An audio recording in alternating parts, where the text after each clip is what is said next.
Hello friends, तो आपका हमारे इस यूट्यूब चैनल पे एक बार फिर से स्वागत है। अगर आप हमारी वीडियो को पहली बार देख रहे हैं तो प्लीज़ हमारे यूट्यूब चैनल को सब्सक्राइब करना मत भूलना। तो हम देखते हैं कि हमें नेक्स्ट एपिसोड में एक क्लब का सीन दिखाया जाता है, जहाँ पे कुछ लड़कियाँ मिस्टर लोंग को घेरे हुए बैठी होती हैं।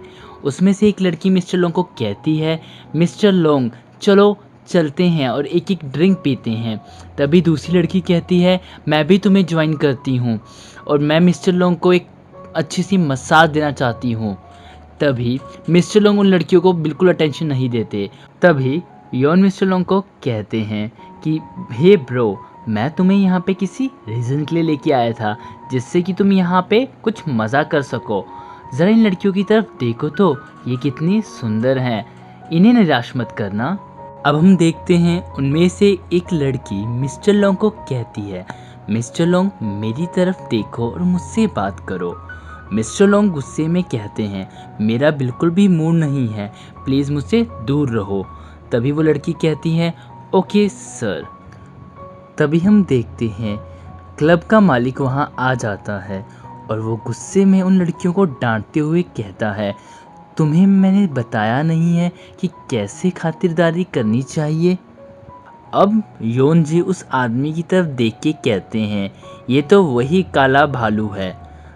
अब वो मैनेजर योन जी को कहता है, तुम अपना मुंह बंद करोगे? कितनी बार मैंने तुम्हें कहा है कि मेरा नाम योंग वू है। योन जी एक बार फिर उसे कहते हैं, काला भालू। इस बार वह आदमी योन जी को कहता है, प्लीज़ अपना बिहेवियर सुधार लो, बहुत हुआ। फिर वो आदमी कहता है, मिस्टर लोंग को देखो, उन्हें पता है किस तरीके से पोलाइटली बिहेव करना चाहिए। अब वो आदमी योन जी को कहता है, योन, हमने तुम्हारी प्रॉपर्टी के रिगार्डिंग पहले भी बात की है, अब तुमने क्या डिसीज़न लिया है? क्या तुम वो मुझे बेचना पसंद करोगे और मेरे साथ काम करने में इंटरेस्टेड हो? तभी योन जी कहते हैं, मैं तुम्हें पहले भी कहा है, वो प्रॉपर्टी बेचने के लिए नहीं है। अब वह मैनेजर कहता है, योन तुम अपना मुंह बंद करो। तभी योन कहते हैं, क्या तुम मुझे मारोगे? इतना सुनते मास्टर लोंग योन वू को कहते हैं, हाँ ठीक है, वह लैंड अच्छी है तुम्हारी लोकेशन के लिए और वहाँ पे अच्छा खासा होटल भी चल पड़ेगा, पर जब हमने एक बार कह दिया कि हमें पैसे से मतलब नहीं है, हमें वो ज़मीन ज़्यादा कीमती है पैसों से। अब वो आदमी मिस्टर लोंग को कहते हैं, हमारे बॉस ने एक बार डिसाइड कर लिया है तो वो ज़मीन लेके ही रहेंगे। अब मिस्टर लोंग कहते हैं, मुझे धमकाने की कोई ज़रूरत नहीं है। अब वह आदमी मिस्टर लोंग को कहते हैं, क्या आप उससे डरते नहीं? तभी मिस्टर योन उस आदमी को कहते हैं, मैं तुमसे नहीं डरता। और वह आदमी बदले में रिप्लाई में कहता है कि मुझे भी तुम्हारी कोई परवाह नहीं है, अगर ये मेरे बॉस के ऑर्डर ना होते। अब हम देखते हैं मिस्टर लोंग और वह मैनेजर अपने अपने बंदों के साथ एक दूसरे के आमने सामने बैठकर एक दूसरे को घूर रहे होते हैं। फिर हम देखते हैं मिस्टर लोंग पैसों से भरे हुए एक बंडल को उस आदमी के सामने रखते हैं और कहते हैं, ये लो, अपने बॉस को दे देना और उन्हें कहना कि इतना ऊंचा मत सोचे। भी उन पैसों से भरा हुआ बंडल वह उसके मुंह पे मार के चले जाते हैं वहाँ से। अब हमें दिखाया जाता है कि मिस्टर लोंग और योन जी होटल से निकलकर अपनी कार में बैठकर वहाँ से चले जाते हैं। अब हम देखते हैं योन जी कार में बैठकर मिस्टर लोंग को कहते हैं, कितना मज़ेदार था वो सब, तुमने उसका चेहरा देखा, कितना गुस्से में था वो। अब योन जी मिस्टर लोंग को कहते हैं, वो लोग इतना इंटरेस्ट क्यों ले रहे हैं हमारी प्रॉपर्टी में, मुझे समझ नहीं आता। तब मिस्टर लोंग मिस्टर योन को समझाते हैं, वह लोग हमें हमारे प्रॉपर्टी लेने के बाद हमें निकालना चाहते हैं और हमसे भी ज़्यादा पावरफुल होना चाहते हैं, इसलिए वो इतना ज़्यादा हम पे प्रेशर डाल रहे हैं कि हम उन्हें प्रॉपर्टी सेल कर दें। फिर हम देखते हैं मिस्टर योन लोंग से मजाक करते हुए कहते हैं, मुझे लगता है आप वो प्रॉपर्टी इसलिए नहीं बेचना चाहते तभी मिस्टर लोंग कहते हैं तुम्हारे कहने का क्या मतलब है। योनजी कहते हैं वो छोटी लड़की, मे बी उसकी वजह से आप ये प्रॉपर्टी बेचना ना चाहते हो। तभी मिस्टर लोंग गुस्से में आकर योनजी को कहते हैं चुप करो तुम नॉनसेंस। तभी मिस्टर लोंग गाड़ी की स्पीड बढ़ा देते हैं और तभी योनजी कहते हैं आई एम सॉरी, प्लीज़ गाड़ी को ढंग से चलाओ, मुझ पे रहम करो। तभी दूसरी ओर हमें सू अपने रूम में रेस्ट करते हुए दिखाई जाती है। अब हमें अगली मॉर्निंग का सीन दिखाया जाता है जहां मिस्टर लोंग अपने होटल में एंटर करते हैं और उनके एंटर करते ही वहां का स्टाफ उनके पास आता है और कहता है गुड मॉर्निंग प्रेसिडेंट लोंग। और उनमें से एक लड़की कहती है मिस्टर लोंग ये आज का स्केड्यूल है, प्लीज़ एक बार इसे देख लें।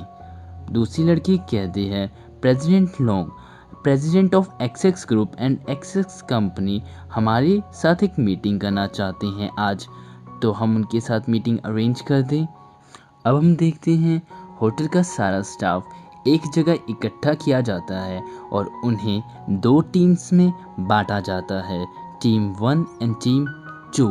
अब मिस्टर लोंग अपने कैबिन में आते हैं और एक लंबी सांस लेते हुए दिखाए जाते हैं और कहते हैं आज की मॉर्निंग कितनी थकावट भरी है। अब हम देखते हैं उनकी सेक्रेटरी उन्हें कहती है अब मैं चलती हूँ सर, आप यहाँ पे आराम कीजिए, मुझे और भी काम है। मिस्टर लोंग होटल के मैनेजर को अपने कैबिन में बुलाते हैं और उनसे पूछते हैं सू कहीं दिखाई नहीं दे रही, कहाँ है वो। तभी मैनेजर कहता है सू ने आज का ऑफ लिया है, वो आज अच्छा फील नहीं कर रही थी तो इसलिए वो आज नहीं आई। मिस्टर लोंग कहते हैं क्या she is not feeling well. Yes, manager कहता है इसीलिए उसने आज का ऑफ लिया है। अब मिस्टर लोंग उस मैनेजर को कहते हैं ठीक है अब तुम जा सकते हो। अगले सीन में हमें दिखाया जाता है कि सू अपने बिस्तर पर लेटी हुई नज़र आती है और वो फ़ोन पर जीनत से बात करते हुए कहती है मुझे कुछ समझ नहीं आ रहा, उस किस के बाद मैं बहुत शर्मिंदा महसूस कर रही हूँ। जीनत कहती है तुम्हें इसमें शर्मिंदा होने वाली कोई बात नहीं है, ये सब उनकी गलती है, ऐसे कैसे वो तुम्हें किस कर सकते हैं चाहे वो प्रेसिडेंट क्यों ना हो। अब सू जीनत को कहती है चलो कोई बात नहीं, और वैसे भी तुम काम पर हो तो अच्छा तो यही होगा कि अब तुम कॉल रख दो, नहीं तो किसी ने सुन लिया तो अच्छा नहीं होगा और मुझे थोड़ी देर के लिए अकेला छोड़ दो। जीनत कहती है ओके कोई बात नहीं, तुम थोड़ा रेस्ट कर लो, अगर तुम्हें कोई भी ज़रूरत हो तो मुझे कॉल कर लेना। फ़ोन कट करते ही सू फ़ोन को साइड पे रख देती है और तभी सू के फ़ोन पर एक अननोन नंबर से कॉल आती है। सू उस नंबर को देख के थोड़ा घबरा जाती है और फिर वह उसे अब सू फ़ोन को पिक करके कहती है हेलो, तो दूसरी तरफ से आंसर आता है क्या तुम घर पर हो। सू ये सुनते ही शॉक हो जाती है और वह कहती है ये तुम हो क्या। तभी दूसरी तरफ से आवाज़ आती है तुम अपनी खिड़की के बाहर देखो। सू जब खिड़की के बाहर देखती है तो नीचे मिस्टर लोंग खड़े होते हैं और वे ये देखकर शॉक हो जाती है। मिस्टर लोंग नीचे खड़े फ़ोन पर कहते हैं तुम्हारी हिम्मत कैसे हुई छुट्टी लेने की, और तुम छुट्टी लेकर घर पे आराम फरमा रही हो, कितनी आलसी हो तुम। सू अपने आप से बात करते हुए कहती है ओह नो, मैंने तो मेकअप भी नहीं किया हुआ और मेरे बाल कितने बिखरे हुए हैं और मिस्टर लोंग यहाँ आ गए।